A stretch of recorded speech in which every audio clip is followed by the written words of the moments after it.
예, 오늘은 좀 본문이 길죠. 본문이 길어가지고 한 절 한 절 교독을 하겠습니다. 한 절 한 절 교독을 4절까지 7장 4절까지 한 절씩 교독합시다. 제가 먼저 읽겠습니다. 하나님의 말씀을 들으십시오. 우리가 이 직분을 비방을 받지 않게 하려고 무엇에든지 아무에게도 거리끼지 않게 하고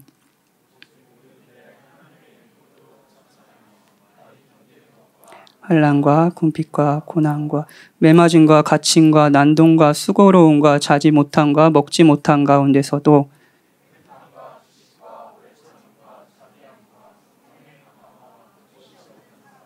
진리의 말씀과 하나님의 능력으로 의의 무기를 좌우에 가지고 욕됨으로 그러하시며 악한 이름과 아름다운 이름으로 그러했느니라. 우리는 속이는 자 같으나 참되고 무명한 자 같으나 유명한 자요 죽은 자 같으나 보라 우리가 살아있고 징계를 받은 자 같으나 죽임을 당하지 아니하고 항상 기뻐하고 가난한 자 같으나 많은 사람을 부유하게 하고 아무것도 없는 자 같으나 모든 것을 가진 자로다. 고린도인들이여 너희를 향하여 우리의 입이 열리고 우리의 마음이 넓어졌으니 좁아진 것이 아니라 오직 너희 심정에서 좁아진 것이니라. 내가 자녀에게 말하노니 보답하는 것으로 너희도 마음을 넓히라.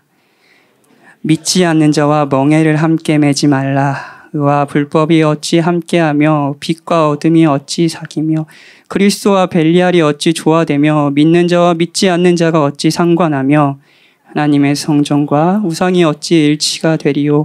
우리가 살아계신 하나님의 성전이라. 이와 같이 하나님께 있어 이르시되 내가 그들 가운데 거하며 두루 행하여 나는 그들의 하나님이 되고 그들은 나의 백성이 되리라.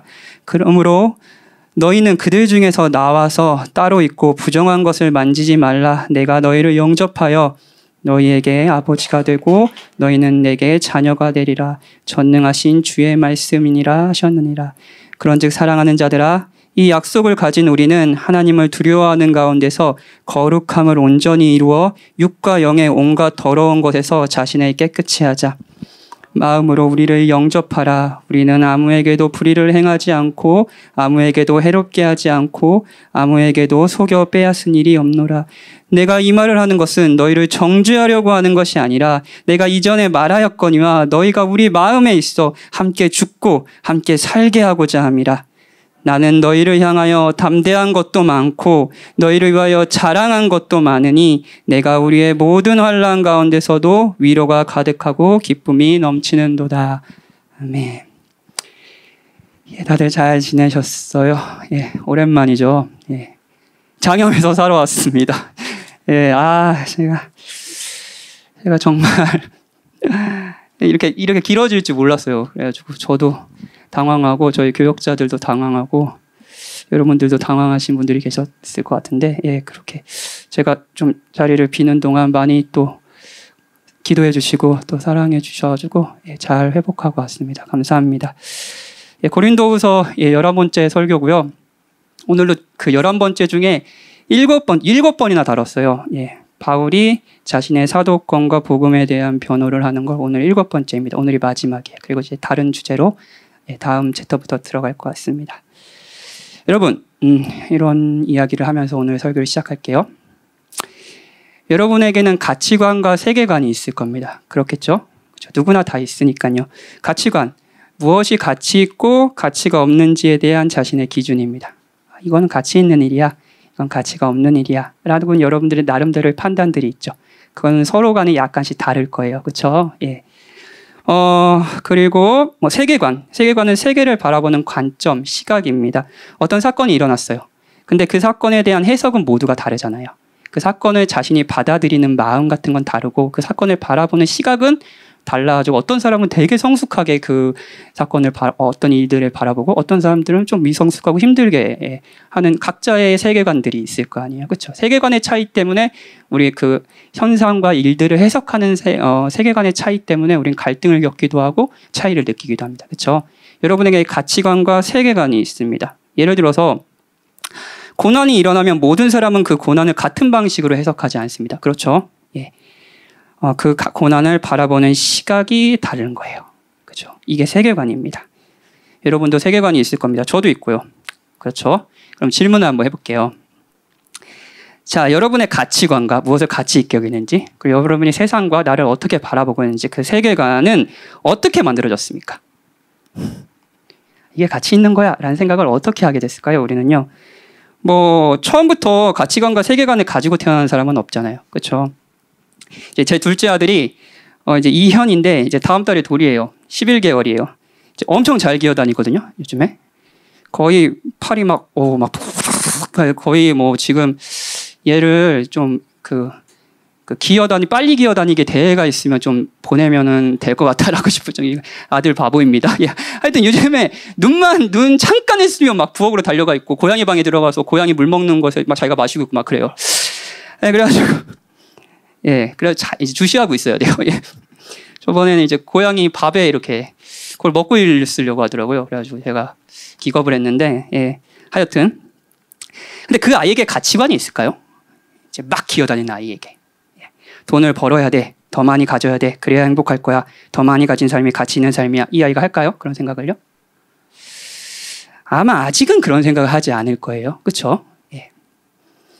그렇다면 그런 가치관, 세계관은 예를 들어 소유에 대해서 생각하는 우리의 시각, 우리의 마음, 그거에 대한 가치를 판단하는 우리의 기준은 어떻게 생기는 걸까요? 그거는 관계를 통해 생깁니다. 다시 한번 말씀드릴게요. 가치관과 세계관, 여러분의 가치관과 세계관, 그리고 저의 가치관, 세계관은 관계를 통해 형성됩니다. 주변에 누가 있는지, 그리고 그 대상에게 어떤 영향을 받는지에 따라 결정됩니다. 제 둘째 아들은 이제 형아의 장난감을 빼앗기 시작했습니다. 형아의 장난감을 빼앗기 시작한 거예요.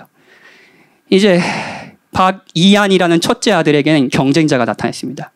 자기 장난감을 빼앗고 자기가 10분 동안 쌓아놓은 블럭을 다 엎어뜨리는 나쁜 놈이 나타난 거예요.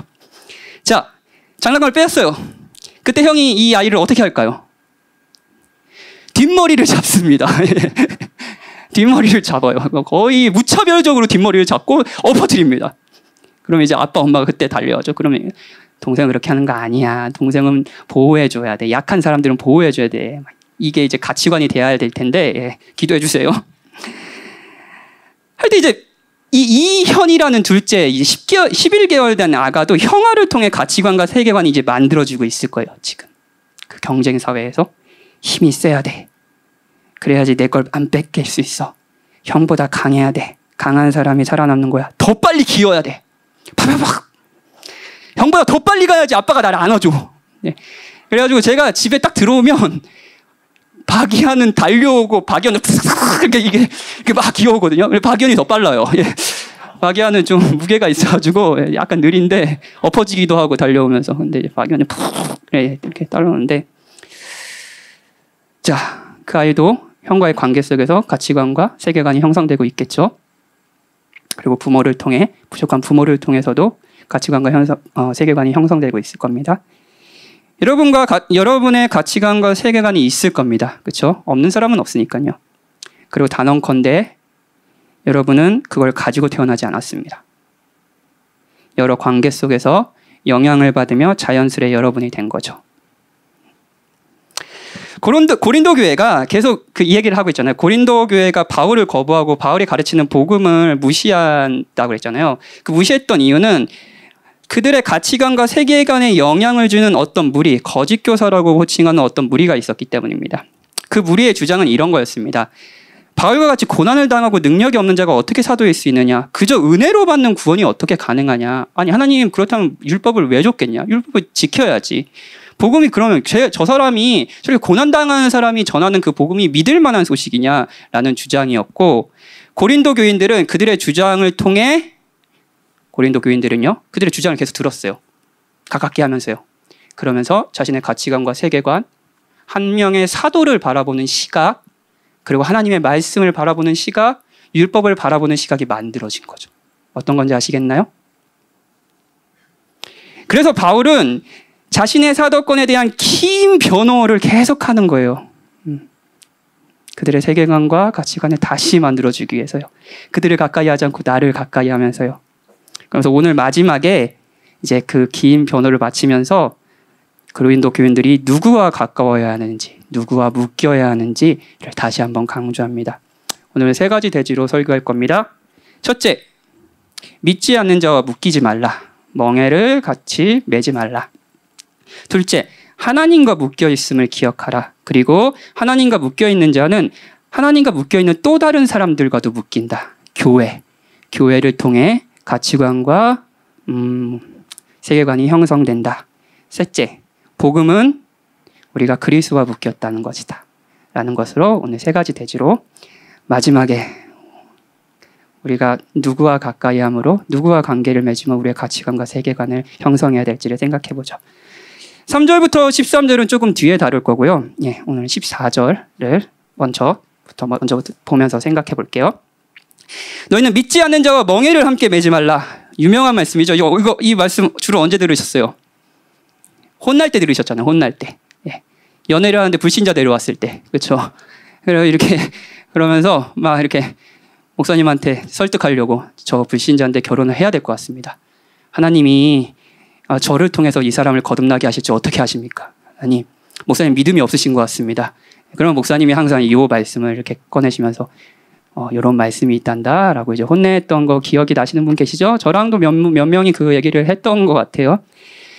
오늘은 이제 불신 결혼 이런 주제를 다루지는 않을 겁니다. 아마 이제 이정교 목사님이 곧 잔소리하는 시간이 있을 거예요, 여러분. 예, 그렇게 불신 결혼에 대해서 왜 믿는 사람들과 결혼해야 되고 그래야 되는지 그런 것들 성실하게 가르쳐 주는 시간이 또 있을 겁니다. 결혼에 대해서도요. 예. 오늘은 그 관점, 우리가 익숙한 그 주제가 아니라 이제 문맥을 통해 의미를 살펴보겠습니다. 먼저 바울이 말하는 믿지 않는 자를 이제 멍에를 함께 매지 말라라고 했을 때 믿지 않는 자가 누군지 그거를 좀 정의해야겠죠. 바울은 복음을 계속 얘기했잖아요. 그리스도를 통해 죄인이 하나님과 어떻게 된 거예요?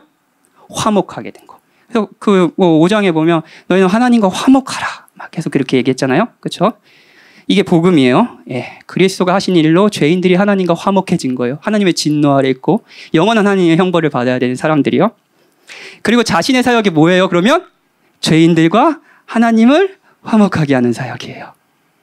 오늘 목사님 오전 설교에서 그리스도가 하신 일이 이제 물이 포도주로 바꾸신 일이잖아요. 그리고 하인들이 그걸 그냥 날라줬을 뿐이라고 얘기했잖아요.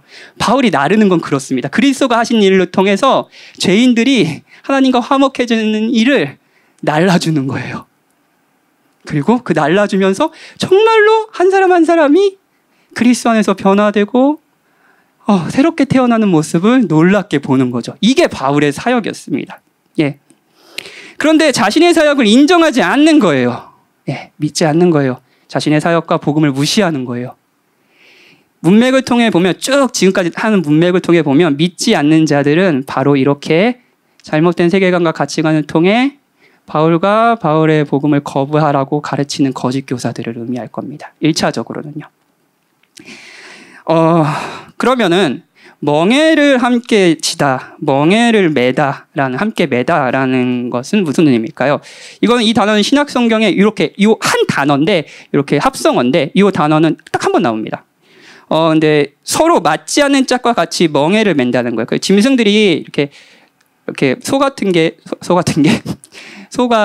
이렇게 뭐 땅을 갈 때는 멍에를 이렇게 매고 뭐 이렇게 쟁기를 해가지고 땅을 갈잖아요. 멍에를 매야지 사람이 이렇게 조종할 수 있고 그래가지고요. 그렇죠?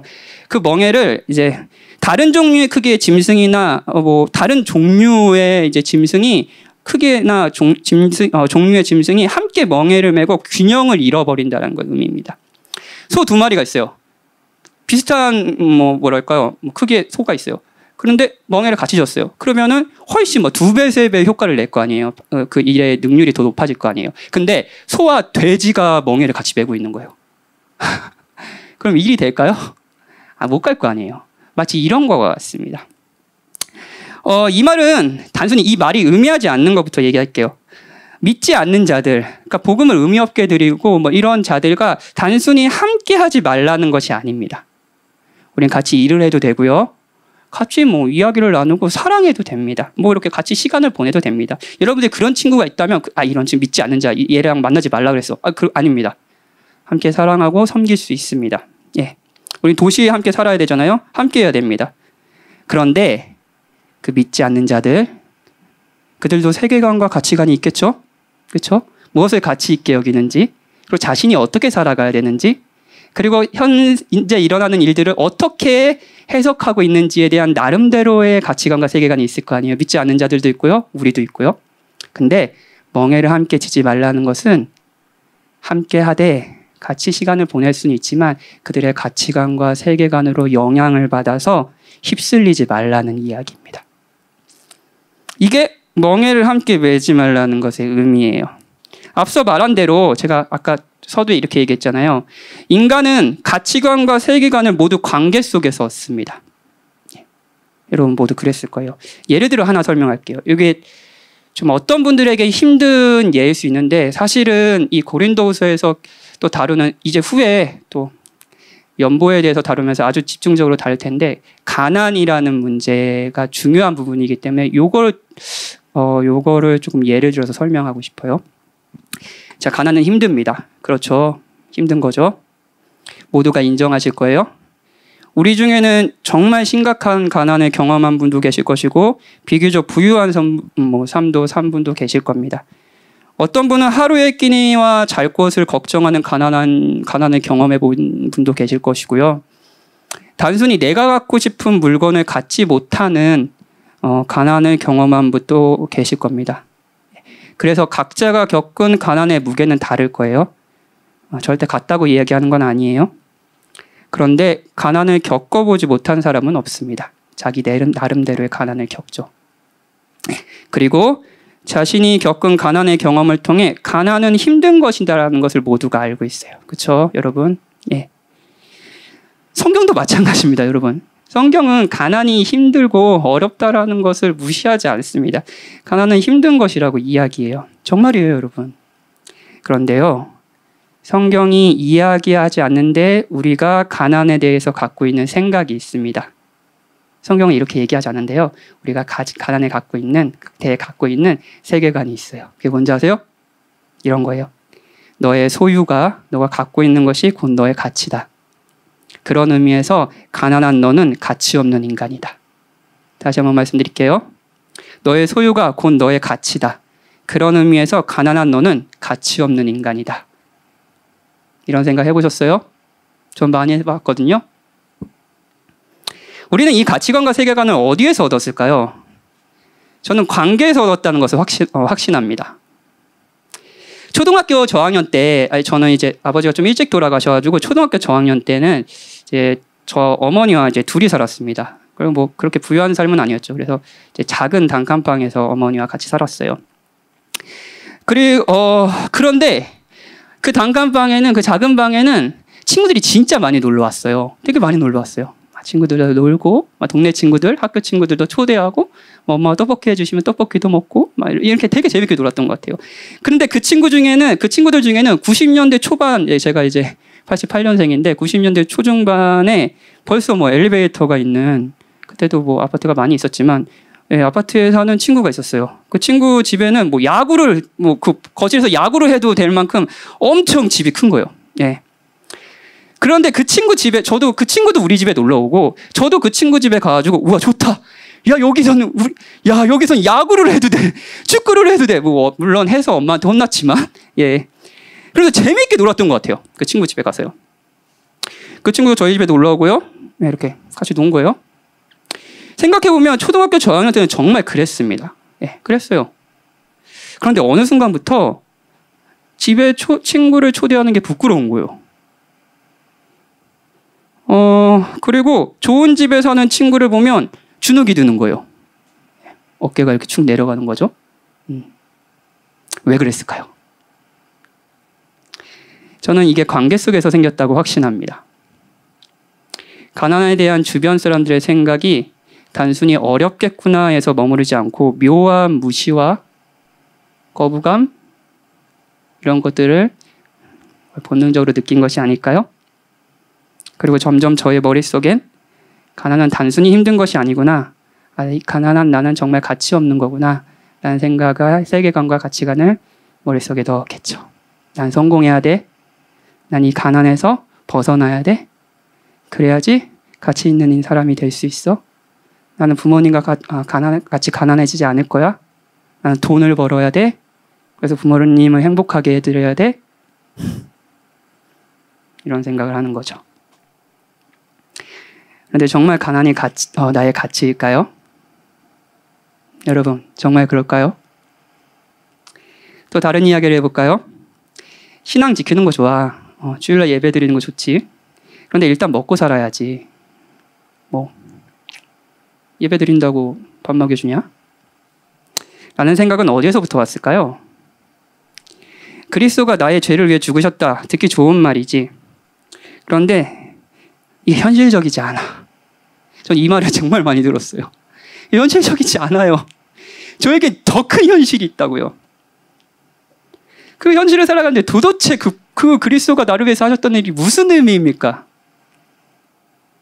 라는 생각은 어디서부터 왔을까요? 우리 태어나면서부터 했을까요?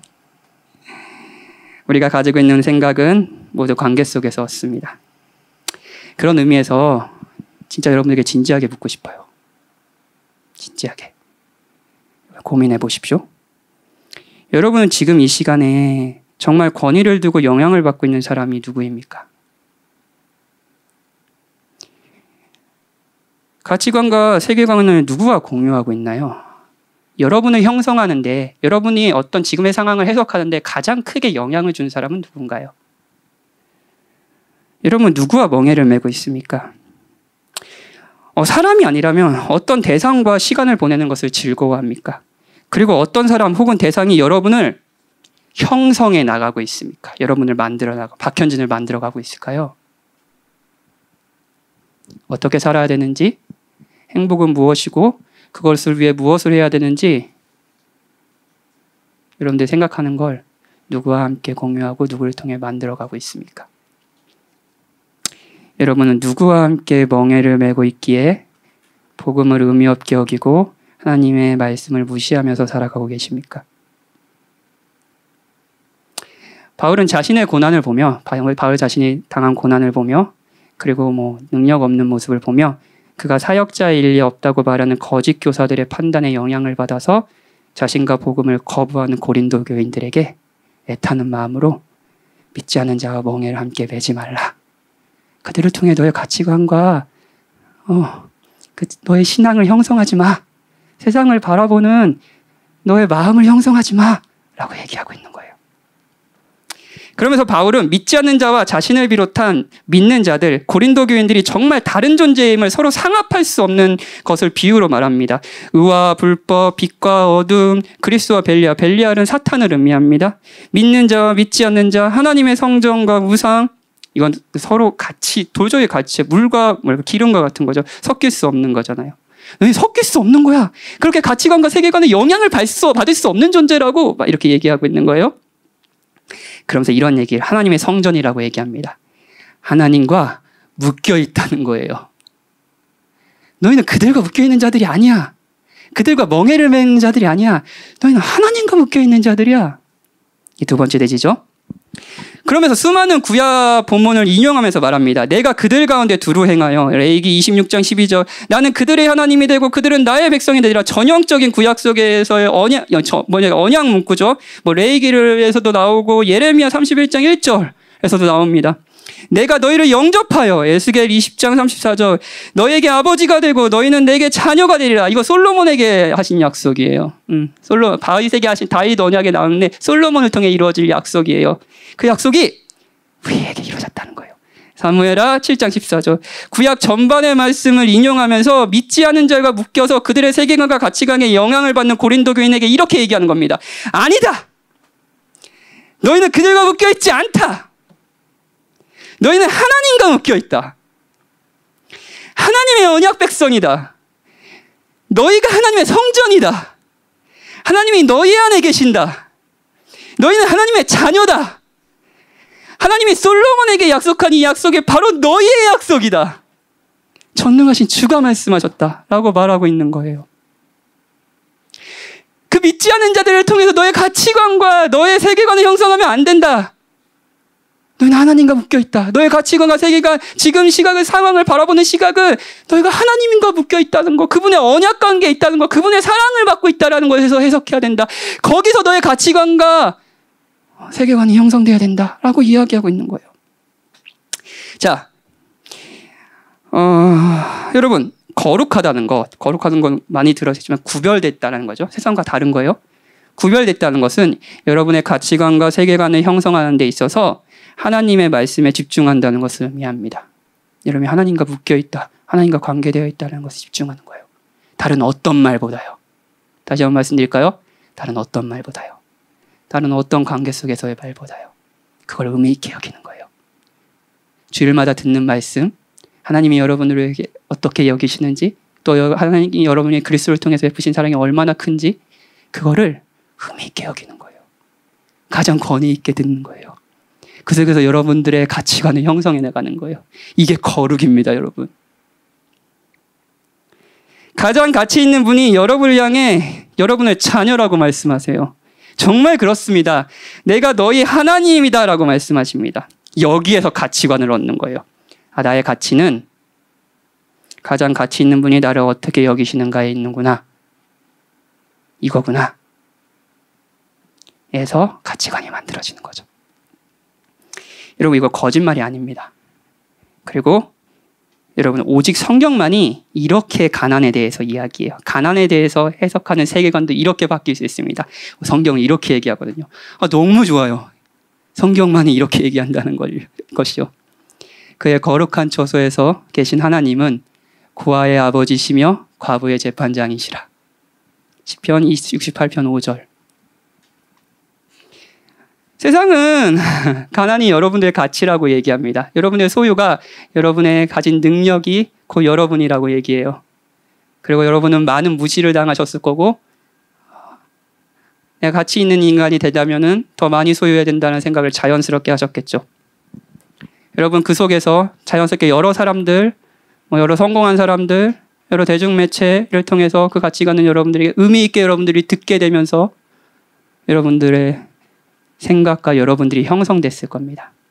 근데 성경은 가난이 여러분의 가치라고, 그러니 가난한 자는 보잘것없는 실패자라고 이야기하지 않습니다.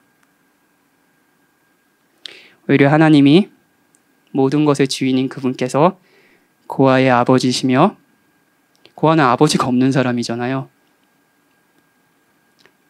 근데 그 고아의 아버지라고 얘기하세요. 구약시대의 가장 가난한 자들, 자기의 생계를 스스로 책임질 수 없는 두 부류가 있었습니다. 그 두 부류가 고아와 과부였습니다. 그리고 하나님은 자신이 고아의 아버지라고 얘기하세요. 과부의 재판장이라고 하세요. 과부는 가장 재판을 받을 때 가장 억울할 수 있는 사람이었어요. 근데 하나님께서 그들의 남편이 돼서 그들의 재판장이 되어서 공의를 펼치신다고 약속하시는 거예요. 하나님이 가난한 자들을 돌보시고 그들의 필요를 채우시고 특별 대우하신다고, 존귀하게 여기신다고 말합니다. 자, 이걸 의미 있게 듣는 거예요. 여러분, 이 말씀은 더 의미 있게 들으는 거예요. 가난을 비참하게 여기는 사람들의 시각보다 이 하나님의 말씀을 우리가 더 의미 있게 듣는 거예요. 여러분, 각자가 경험하는 가난 속에서 여러분은 누구의 말을 기울이십니까? 누구와 묶여 있습니까? 여러분이 하나님과 묶여 있다는 것을 기억하십시오.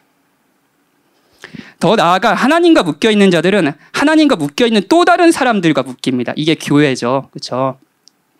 바울은 오늘 읽은 본문에서 두 번이나 고린도 교인들에게 자신을 받아들이라고 막 계속 얘기해요. 나를 받아들이라. 나를 지금까지 거부했다면 이제 나를 받아들이라고 얘기해요. 11절부터 13절. 자신이 고린도 교인들을 향해 마음이 열렸습니다. 바울은 정말 고린도 교인들을 사랑하고요. 어떤 모습인데, 그들이 어떤 모습인데 수용하고 싶은 마음이 있습니다. 그러니 13절, 고린도 교인들도 마음을 넓혀서 자신을 받아들이라고 얘기합니다. 7장 2절도 마찬가지예요. 마음으로 우리를 영접하라. 믿지 않는 자들과 멍에를 매지 말라. 너희가 하나님과 묶여 있다는 것을 기억하라. 그리고 하나님과 묶여 있는 나를 받아들이라 라고 이야기하고 있는 거예요.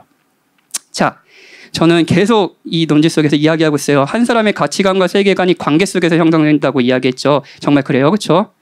그렇다면 우리의 생각 있잖아요. 바로 여러분 옆 사람을 쳐다보세요. 뒷사람을 쳐다보세요. 여러분의 생각과 가치관 그리고 세계관이 어떻게 형성되는지 아세요? 바로 옆 사람을 통해 형성됩니다. 함께 예배드리는 서로를 통해 우리는 만들어져 가는 거예요. 우리는 서로를 만들고 있습니다. 교회는 세상과는 전혀 다른 가치관과 세계관을 서로에게 이야기해주며 서로를 만들어 갑니다.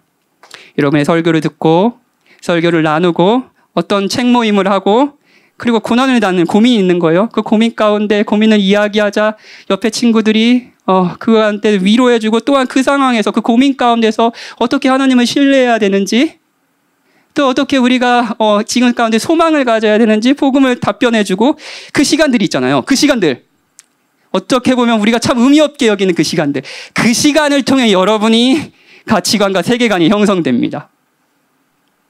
여러분 정말이에요.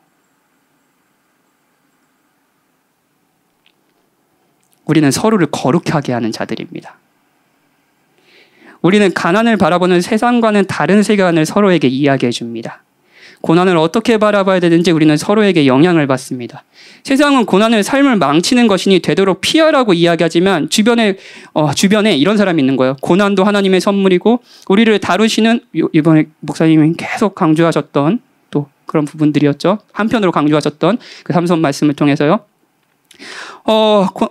우리를 다루시는 특별한 하나님의 사랑이면 구원받고 있는 시간이라는 걸 신뢰하면서 살아가는 사람이 있는 거예요. 실제로 이런 생각을 하면서 살아가는 사람이 있는 거예요.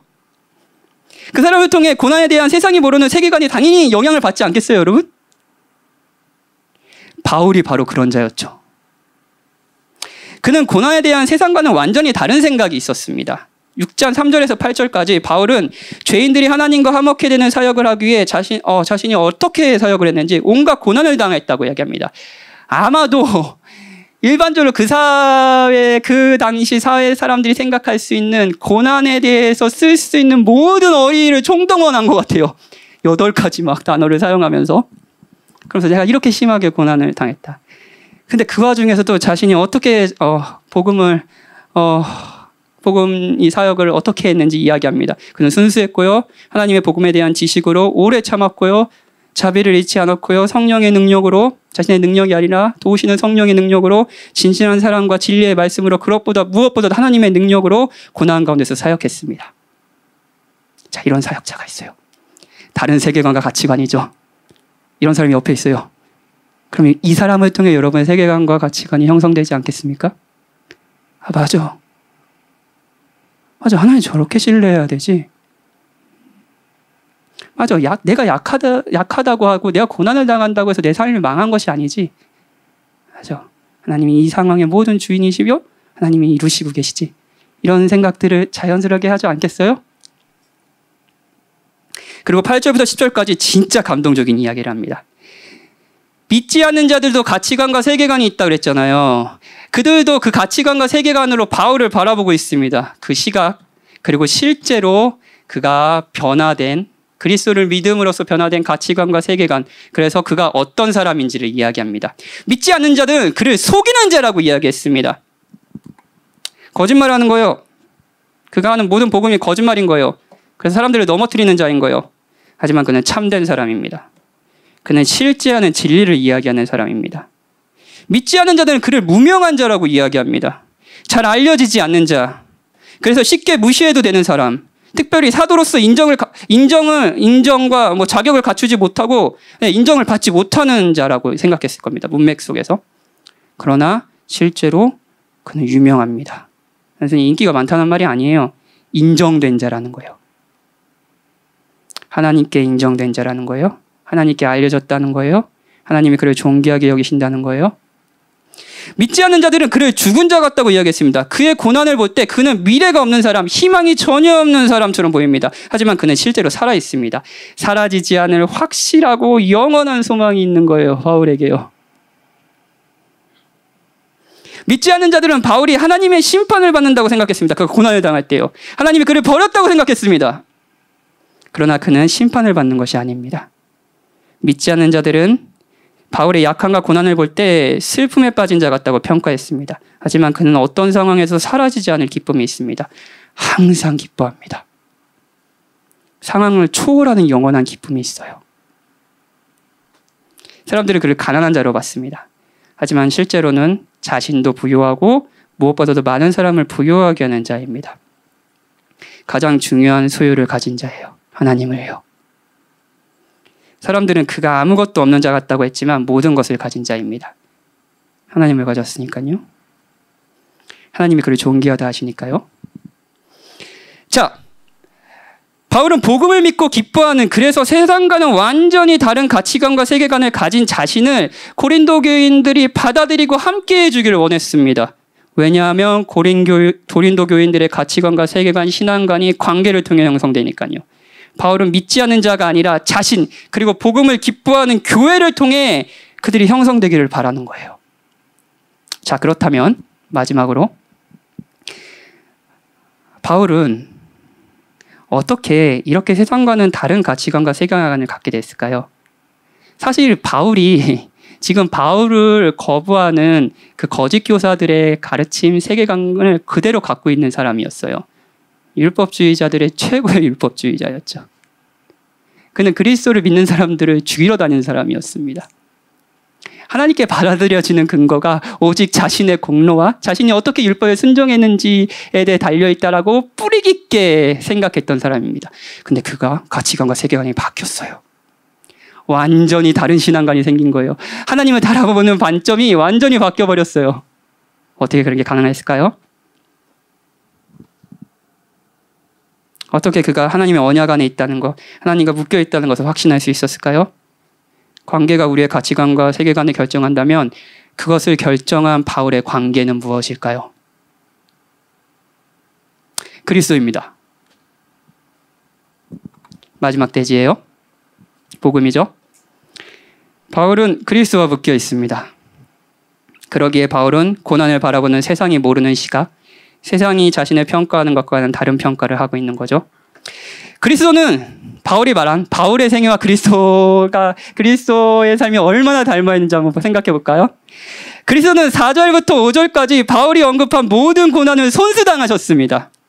그는 가난하셨고요, 매맞으셨고요, 죄수의 대우를 받으셨습니다. 갇히셨습니다. 그를 거부하는 자들을 통해 수많은 난동에 휩쓸렸습니다. 난동에 휩쓸렸어요. 마지막 때는 온 군중이 자신을 향해 분노를 쏟아내며 십자가에 못 박으라는 그 난동의 현장에 있었습니다.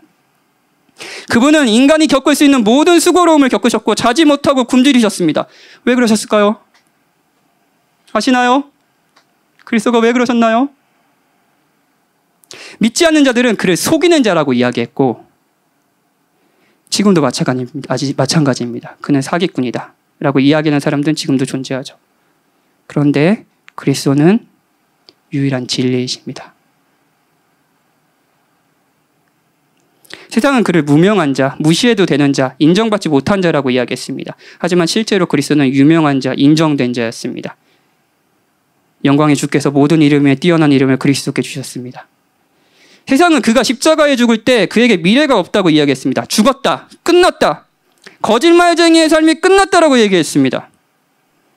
하지만 그의 죽음은 끝이 아니었습니다. 그에게는 미래가 있었습니다. 그래서 십자가를 참으셨죠. 자기 백성을 죄에서 구원하여 영원히 함께할 미래예요. 그는 다시 살아나셨습니다. 세상은 그가 십자가에 못 박힐 때 자신의 죄에 대한 하나님의 심판을 받는다고 이야기했습니다. 그래, 저 사람도 자신의 죄 때문에 하나님의 저주를 받는 거야. 저 사람이 어떻게 그리스도 메시아일 수 있어? 구약이 얘기한 구원자일 수 있어? 하지만 그것이 맞습니다. 그는 심판을 당하셨습니다. 하지만 그것이 그리스도 자신의 죄에 대한 심판이 아니었습니다. 우리가 당해야 할 심판이었죠. 그는 죽임이라는 심판을 당하셨습니다. 그래서 바울이 그리고 우리가 죽음이라는 심판을 당하지 않게 되었죠. 그는 근심하는 자 같아 보이나 사실은 영원히 사라지지 않을 기쁨을 가지고 있는 자였습니다. 그래서 자신의 앞에 있는 기쁨을 위하여 십자가를 참으셨죠. 그는 가난한 자 같아 보였습니다. 실제로 십자가에 달리실 때 그는 아무것도 없었습니다. 모든 것을 잃으셨습니다. 하지만 그가 그렇게 모든 것을 잃으심으로 우리가 부요해졌죠. 바울은 이 그리스도를 만났습니다. 목사님 오전에 설교 표현에 의하면 이 그리스도를 맛봤습니다. 그의 그리스도의 영광을 보았습니다. 그리스도는 정말로 아름다운 분이시구나. 그리스도가 하신 일이 바로 나의 일이구나 라는 것을 믿게 됐습니다. 그러자 어떻게 됐는지 아세요? 여러분? 세상을 바라보는 시각이 달라졌어요. 그는 완전히 다른 사람이 됐습니다. 그 전에 가치 있다 여기다라는 것을 더 이상 가치 있게 여기지 않게 됐습니다. 그는 그리스도와 묶였습니다. 그리고 그의 가치관과 세계관이 그리스도와의 관계 속에서 계속 형성하고 만들어져 갔죠. 오늘 목사님의 설교 중에 제가 이런 표현을 하셨어요. 그리스도를 통해서 그리스도를 아는 거 정말 중요하다. 왜냐하면 그 그리스도의 아름다움을 볼 때 우리도 그 그리스도를 닮아가는 삶이 얼마나 존귀한 삶이고 아름다운 삶인지 우리가 알아갈 수 있기 때문이다. 이런 얘기 하셨죠? 맞습니다. 바울은 정확히 그리스도를 닮아가는 모습을 살아가고 있어요. 자신의 약함으로 오히려 다른 사람을 섬기면서 하나님의 능력을 발휘하는 삶을 살아가고 있죠. 이건 정확히 그리스도가 우리에게 하신 사랑이었어요.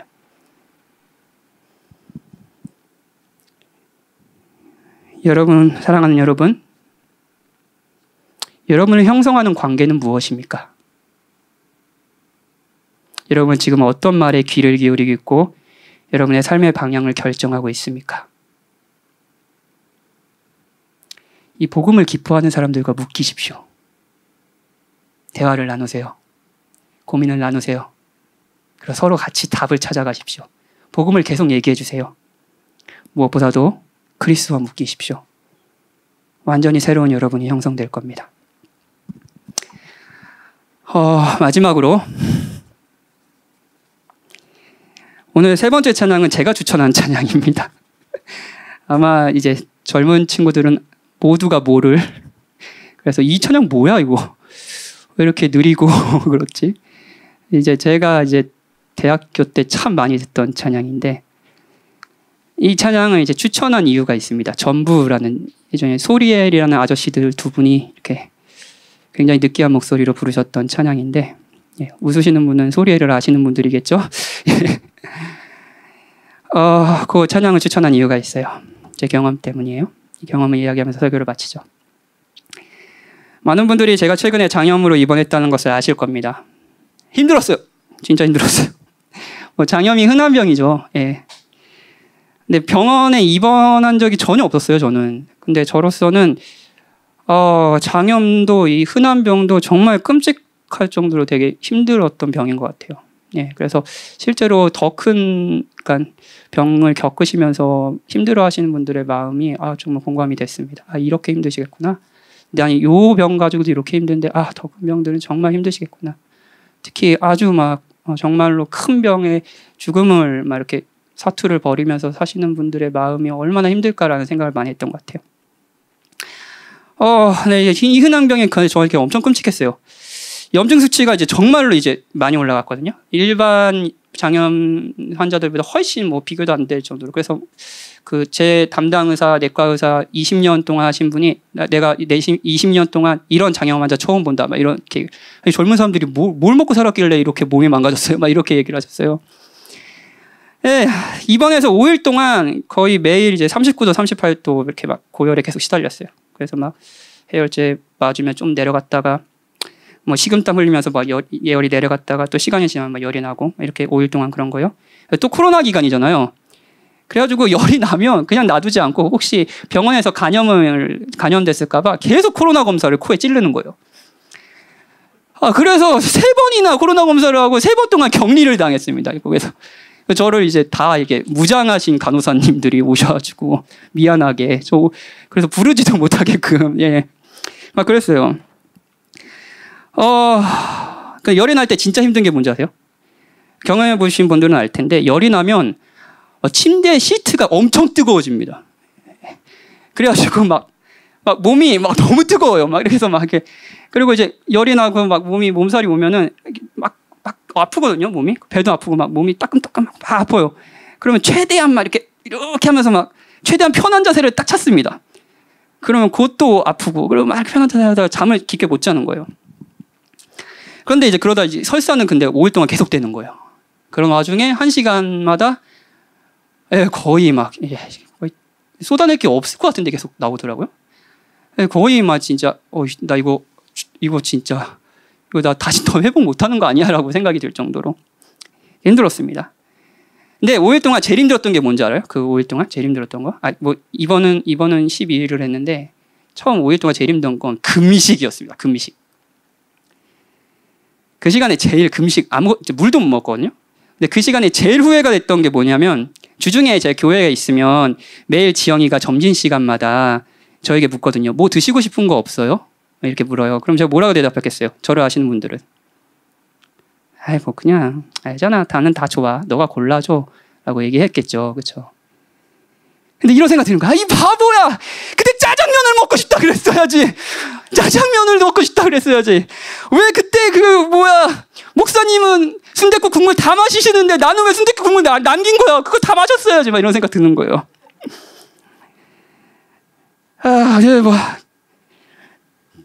고열에 시달리면서 이제 밥도 못 먹잖아요. 그러면 식사 시간에 밥 먹는 사람들이 얼마나 부러운지 몰라요. 제일 부러운 사람들이 그 시간에 제 마음속에 한 사람들의 가치가 결정됩니다. 그 가치가 뭔지 알아요? 제 위에 있는 가치. 냉장고에서 고추참치 따다가 식당 밥 먹는 사람. 식당 밥도 맛없는 거예요. 난 저거만 먹었으면 좋겠는데. 고추참치, 김 이렇게 먹고. 두 번째는 그냥 밥 먹는 사람. 세 번째는 죽 먹는 사람. 네 번째는 이제 미음 먹는 사람. 미음은 뭐냐면 거의 물이에요, 물. 이게 밥인가 물인가 할 정도의 물인데 그 가치가 있는 거예요. 저는 맨 마지막에 있죠. 5일 동안 물도 못 먹고 금식하는 사람. 누구도 말해주지 않았어요. 근데 제 마음속 안에 이미 그 가치가 결정된 거예요. 너무 비참한 거예요. 너무 비참해요. 비참했어요. 참 이상하죠? 그게 참 비참하더라고요. 그런 와중에 주일 새벽이었습니다. 고열 때문에 아팠어요. 그리고 막 토요일날 퇴원하고 싶었거든요. 근데 다시 열이 오른 거예요. 그러니까 의사 선생님은 토요일날 출근도 안 해요. 그럼 토요일날 이게 퇴원을 못 한다 그러면은 주말은 그냥 병원에 있어야 되니까 그게 너무 좌절스럽더라고요. 근데 의사 입장으로는 너 이렇게 열이 나는데 뭐 퇴원 미친 거 아니야? 이런 생각했겠죠. 뭐 고열 때문에 배는 계속 아프고 막 잠도 깊게 안 드는 거예요. 4시부터 눈이 떠져요. 그 시간이 진짜 너무 비참하더라고요. 네. 뭐 아내한테도 미안하고 동시에 너무 외로운 거예요. 근데 코로나 시기에 간병인이 함께 할 수 없잖아요. 그런 상황에서 너무 힘든 거예요. 제 자신이 너무 가치 없게 느껴지고 그게 슬펐습니다. 그런데 그때 그러면서 이제 너무 마음이 힘드니까 유튜브에 그런 거 있잖아요. 뭐 힘들 때 듣는 찬양 하면서 막 리스트 이렇게 있잖아요. 근데 그렇게 듣고 있는데 들으면서 이렇게 했는데 이 찬양이 나오더라고요. 제 좋아하는 찬양. 예. 내 감은 눈 안에 이미 들어와 계신 예수님, 나보다 앞서 나를 찾아주시네. 내 뻗은 두 손 위로 자비하심을 내어주시니 언제나 먼저 나를 위로하시네. 내 노래 가운데 함께 즐거워하시는 늘 나의 기쁨이 되시는 대신에 수많은 사람 중에 나를 택해 잡으시고 눈물 거두어 빗살가루 채우시니 그분은 내 자랑, 나의 기쁨, 나의 노래, 나의 전부 되시네. 뭐 간단한 가사죠. 근데 이 찬양의 가사는 제가 제 자신을 바라보는 시각과 다른 이야기를 해주고 있었습니다. 이 찬양의 가사가 복음의 아름다움을 충분히 담고 있다고 생각하지는 않습니다. 하지만 그때도 지금도 제 생각이 바뀌고 위로를 받기에는 충분했습니다. 이 찬양이 병원에서도 그 외롭고 비참한 현실에서도 내가 그리스도 안에 있다는 것을 알게 해줬고요. 내가 그분을 찾기보다 이 병실의 이 상황에서도 그분이 나를 찾아와 주시고 내가 그분 안에 있다는 것이 나의 위로이다. 그분의 사랑을 받고 있다는 것이. 그렇다면 내가 자랑해야 될 것이 무엇인가? 내가 기뻐해야 될 것이 무엇인가? 나의 전부가 누구이신가? 라는 생각을 바뀌게 했죠. 얼마나 울었는지 모릅니다. 그리고 그 순간 제 가치관과 세계관이 바뀌었어요. 여러분은 각자의 병실에서 살고 있으실 겁니다. 여러 사람의 영향으로 자신의 가치를 결정하고 때로는 교만하고 자신만만해하고 때로는 슬퍼하고 있겠죠, 여러분들. 그런데 지금 이 시간은 하나님의 말씀에 한번 귀 기울이지 않으시겠어요? 하나님이 그리스도 안에서 여러분을 어떻게 바라보고 계시는지, 여러분이 그리스도 안에서 얼마나 가치 있고 존귀한 자인지, 그분이 여러분을 사랑하시는 것이 여러분이 그분을 사랑하셔서 하신 것이 아니라 그저 우리가 불경건할 때 그분을 사랑하지 않을 때 그분이 우리를 먼저 사랑하셨다라는 것. 수많은 사람들 중에 우리가 그 그리스도를 알고 기쁘고 하고 그리스도 안에 있다라는 것은 우리의 행함이 아니라 우리의 자격 때문이 아니라 그분의 놀라운 자비와 사랑 때문이라는 것. 이 말씀에 좀 귀 기울여 주시지 않겠습니까? 그리고 이 말씀이 여러분의 현실을 바라보는 눈을 바꾸기 원합니다. 그리고 여러분이 여러분을 어떤 가치 속에서 바라보는지, 진정한 아름다움은 무엇인지 바꾸길 원합니다. 주께서 여러분에게 은혜를 베푸실 겁니다. 우리 찬양 같이 하죠.